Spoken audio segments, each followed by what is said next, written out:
দীর্ঘস্থায়ী খরা, ভূগর্ভস্থ পানির অতিরিক্ত ব্যবহার এবং অপরিকল্পিত কৃষিকাজের কারণে তুরস্কের মধ্যাঞ্চলীয় কোনিয়া অঞ্চলে দ্রুত বাড়ছে বিশাল আকৃতির ভূমিধস বা সিঙ্কহোলের সংখ্যা।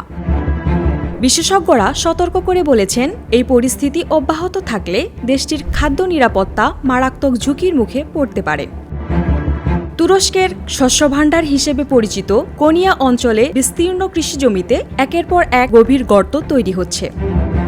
দেশটির দুর্যোগ ব্যবস্থাপনা সংস্থার তথ্য অনুযায়ী কোনিয়া অববাহিকায় এখন পর্যন্ত ৬৮৭টি সিঙ্কহোল তৈরি হয়েছে। এর মধ্যে সবচেয়ে বড়টির ব্যাস ২২৮ মিটার এবং গভীরতা ১৭১ মিটার।